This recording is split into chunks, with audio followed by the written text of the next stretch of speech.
I would pay girls to walk around naked in the early days.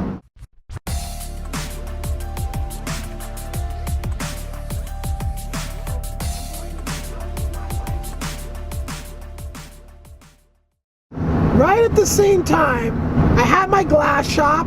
I had just gone to Canada. And so now I was like totally smuggling weight. And I had a desire to own a nightclub that was open from about 2, 3 o'clock in the morning until whenever, 10 or something, 7. When I was at the Hemp Fest, I met this guy Jay. And this guy Jay Stover, I've talked about him before. He's kind of like that dude Mike.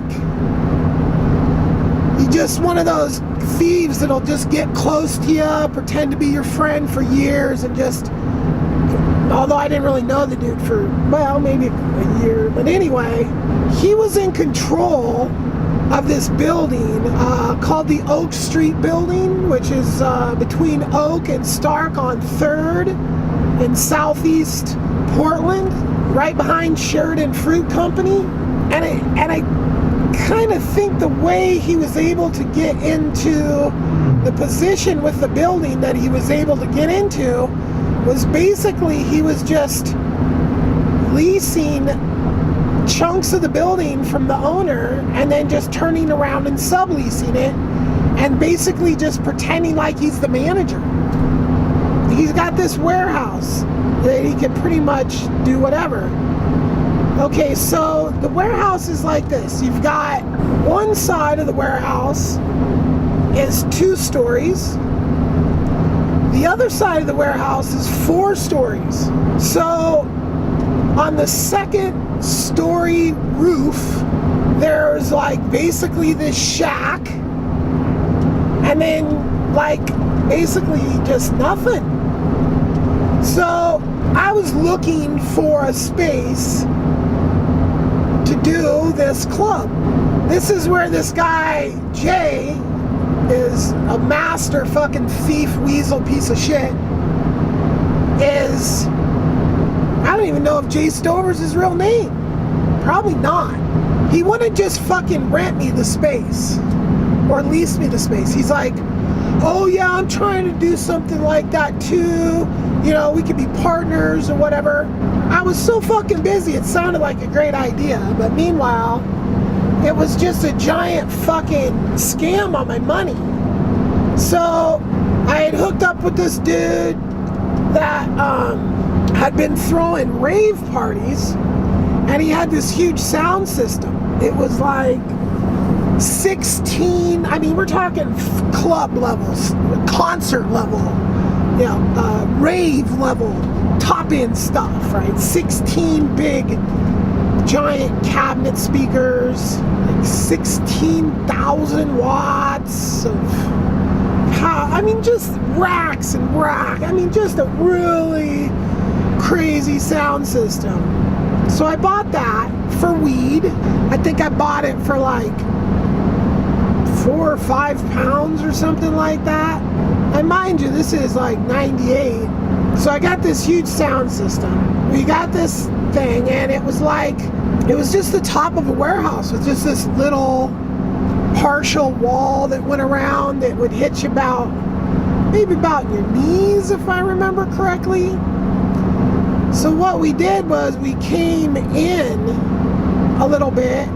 So there was a little area around there, and then we built a deck, and this is where the thieving started. I paid for all this wood, right? Like $10,000, I think, was the bill for the wood for the deck.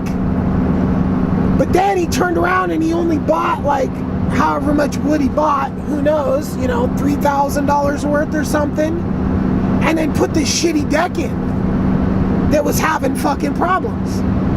And so it was not only a deck, it was also a 8-foot plywood wall that went all the way around that deck to obscure the view from the other buildings, from the ground. just started packing this stuff up. Just built this thing out like a real club. It had women's restrooms, men's restrooms. We put in an entire, there was like a bathroom area, but we just like tapped in. And then my buddy George rented a place, and he lived like below the club. And then like the bathrooms over flooded one night and just poured into his space. Somebody broke into his space one time and stole all his fucking money. Building this club and trying to get it open, it was the summer of '99. There was another after hours club, maybe even more than one. This little place that was just crazy. It had a pool table, and it was actually pretty nice, but it was just so small, and there was such a high demand to be able just to stay partying in Portland. People just didn't want to stop. Drug-fueled parties, and not everybody was on drugs. A lot of people just lived a lifestyle. For instance, a lot of servers, bartenders, waitresses, all this. A lot of them like to party at those hours, but they don't actually do drugs. They just are on a schedule. So they kind of get fucked out of a normal party life if you're a fucking bartender or a waitress or anybody that works in those clubs, because you're pretty much working when everybody's partying. And what does everybody else do? They work and then they go out and they party, right? So all those people are like basically who we're catering to. So everybody would get off work and come to the club. The state and the city and the cops and all that, they just poop themselves over this shit, And it's like everybody would just like to have a life that's similar and just not cracked down on by fucking police. That was the clientele, the targeted clientele, right? So this other club, it was just so packed, and then it had like crazy problems because it was so packed that people would fight, and then they kick people out, and they ban those people, and those people would be fucking high on drugs and trying to get in by shooting their way in. It was fucking crazy, right? I had this dude, he's a fucking tattoo artist now. His name was Sam. I commissioned him, and the fucking artwork's still there on this building that I commissioned to have done by this graffiti artist back in '99 is still on the building. I've tried to film it so many times. I think I've even been rolling when I've been like I've been all the way up to it, and the door's been open, but like the new manager of the building was like, you gotta call the owner of the building, and I called the owner of the building, left a message, and that fucker probably hates me because the DEA told him they were gonna take his building away if he ever had any kind of blah blah blah in there again. So needless to say, I can't seem to get the fucking, but it's still up there. The art is still up there, and I paid some serious dough. I think it was like $1,000 just for fucking the paint, spray paint. Beautiful, cool stuff, right? So it was a super artistically driven club, right? I was the first club owner in Portland to have fire dancing in my club.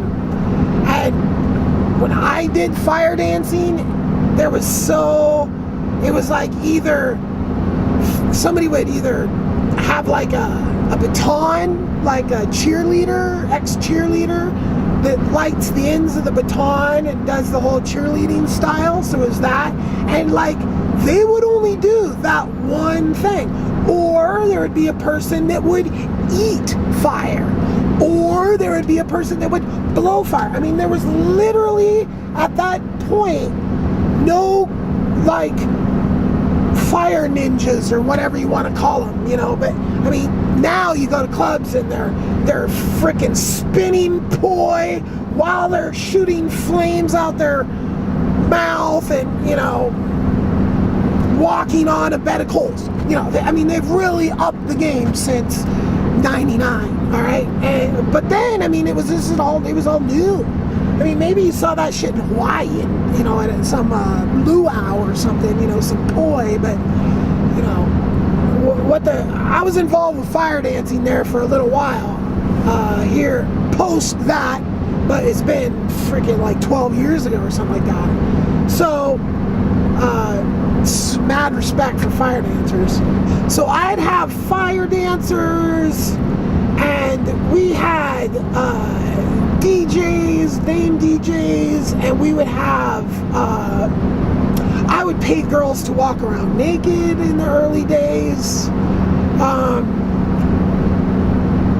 It was just fucking craziness. It was, and, you know, part of my legend, is that club.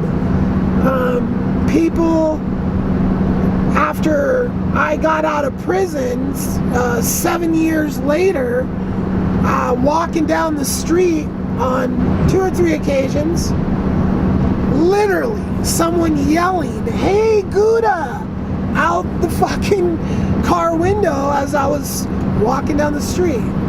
Now this, you know, it was 7 years later. People have come up to me in clubs and told me that the time that they had in my nightclub was the best time of their entire lives. I mean, this club, I mean, it just was literally freaking everything. Some things that I would have preferred to never have seen. And, you know, and some weird things like, you could just go in there on whenever night we were open. And to give you an idea, opening night was 4th of July. That was like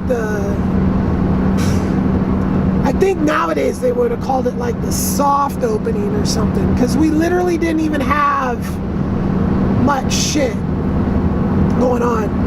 Like, the guy making our couch was like nailing scrap boards together and cutting them with a chainsaw, like making this couch that just fit this area, and then I mean, it took weeks for that fucking couch to get fucking wrapped and upholstered and all that shit, but it turned out to be pretty goddamn impressive. So at our soft grand opening, or whatever you want to call it, there was 1,000 people. There was literally and this is at 3 o'clock in the morning, a line around the block. So it was insane from the word go. And I dumped probably about $70,000 into building this club. I would fucking say, and I was about ready to pounce on this dude Jay right before I got busted. I had lined up a lawyer dude, an accountant dude, and they were gonna I was gonna corner Jay and fucking make him fucking give them all the goddamn details, because everybody was like, oh, this isn't got this much money, and the deck was having all these problems, and it's like $10,000 deck shouldn't have had that many fucking problems, and you know, so people were telling like, dude, he skimped on the fucking blah blah blah on the deck, and you know, blah blah, and just like the weight limit, like fucking having all these people on this fucking deck that he didn't build right, you know, that we were supposed to have this burly deck, but it wasn't code, it was just some bullshit like, oh, how cheap can we do it? Like, how much of this 10 grand can we rip off from this guy? That was his whole fucking thing with this club, right? So he was about ready to get fucking nailed though. And nailed legitimately. I mean, how I would have dealt with him if he didn't actually fucking want to fucking whatever remains to be seen, because I was in a whole different headspace at that point in my life. I was realizing that this motherfucker's ripping me off. Literally, like the day before I got busted, he was over at my house, and he's like, yeah, I got like $35,000 for you at the place in proceeds from the club's fucking... But he had been pulling some just totally sinister shit. I walked into my nightclub. I wasn't there all the time. I was fucking in and out of Canada. I was a very fucking busy person.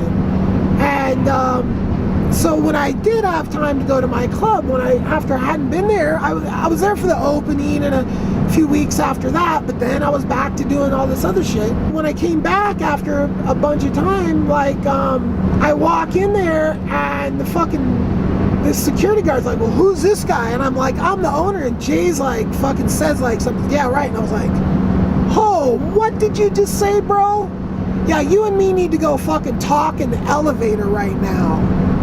So this dude literally was trying to fucking, in front of the security, after me not being there, just trying to usurp ownership by basically like, yeah, well, what are you gonna do? Where's the paperwork that says you're the fucking owner? You know, I mean, so, yeah, he's just a total piece of shit. And that's why somebody fucking caved in his face in California. And he totally snitched in the case on people. He snitched on my buddy Dustin. He snitched on everybody, but my buddy Dustin paid a fucking lawyer, and he was able to fucking, the lawyer got the fucking, the discovery paperwork literally in a courtroom, and the lawyer fucking like basically fucking just shows Dustin right there in the paperwork who was fucking ratting. And the guy ratting was Jay Stover. So actually it probably is his real name, because his real name was in there, thinking now in hindsight. So yeah. So that guy totally a snitch, snitched on everybody, told everything to the feds, all based on him not following my criteria for running the club. Because I had this whole, as a matter of fact, I think I was actually, back in the day, I was trying to pay fucking somebody to develop the fucking software program to run this nightclub. I mean, and this was in 99. And I was trying to get it to have like, my theory was you could run an after hours club if it was a membership only, and that was the name of the club, Moss, Members Only Studio, right? But everybody just called it Guda's Place, right? So Members Only Studio, the theory was this, is that I could run an after hours club if everybody was a member, and there was a family tree associated with every single person that was in that building. I had all my friends, and they would all be entered into the computer, and then everybody they brought would be entered in the computer and would link to them. Okay, now why would you want to do all this? Well, because how after hours clubs get shut down is snitches and cops get sent in to fucking, right? Okay, well, if there's only one snitch and somebody just randomly can't walk up to the door, which is how the cops are going to get in, finding out where it is, go to the door, pay the fee to get in, you're in, you see what you need to see, you leave, and then they raid, right? So, to avoid all that, everybody was supposed to be a fucking member on, and I mean, literally using people's fucking ID, right? That's how fucking hardcore I wanted to be. Because I wanted it to be legitimately illegitimate. Like, you can legitimately have a club that serves liquor 24/7 in Oregon, but the thing is, you cannot sell the liquor from this hour to this hour, okay? But here's what I could have done, right? Is people could buy the liquor any other time they want. So they would load up their membership card. And this is all shit that I'm telling this fucking programmer back in 99 that I want my computer running my club to do, right?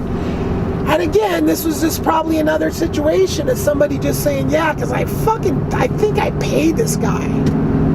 I don't even remember how much, but like 15 grand comes to mind. Like, anyway, so it was supposed to track everybody, and then also it was supposed to have their alcohol paid for, so there would never be any money that went across the bar, right? Well, of course, that didn't ever get implemented, and it got so bad that this bleep and bleep bartender of mine was just bringing her own booze and just selling her own booze.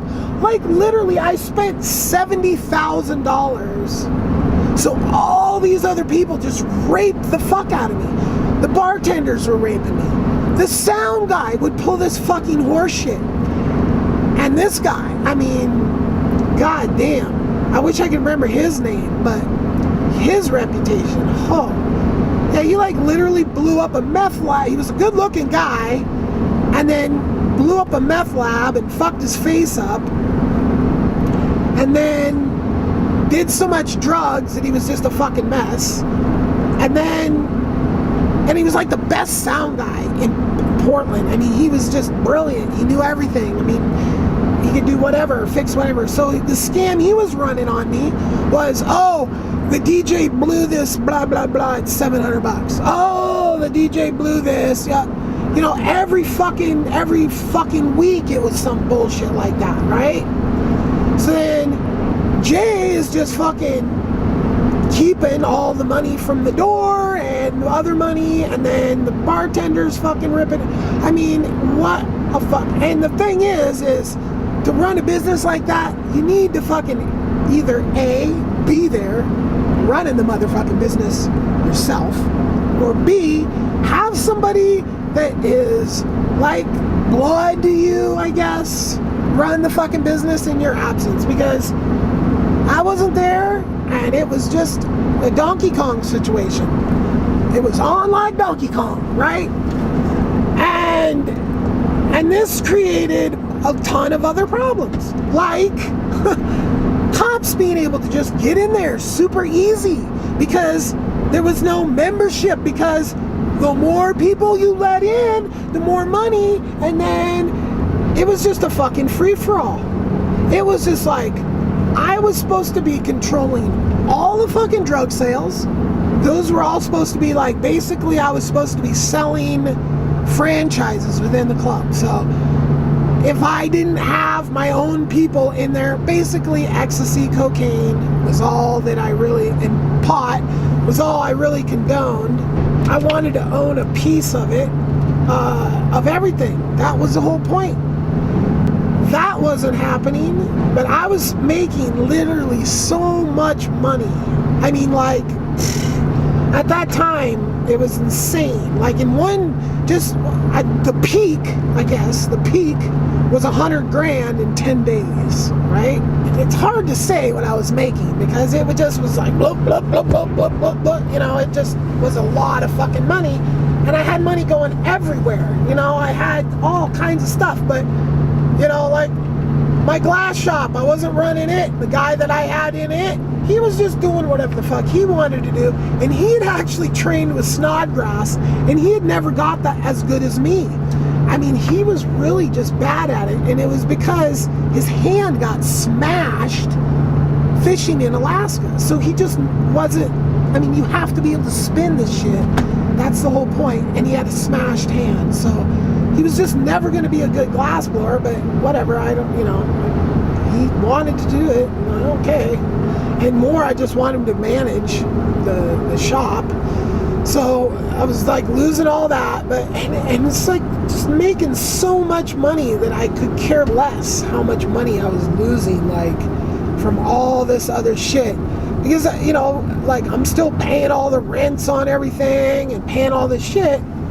Meanwhile, all the bills could totally be being paid, but they're not being paid.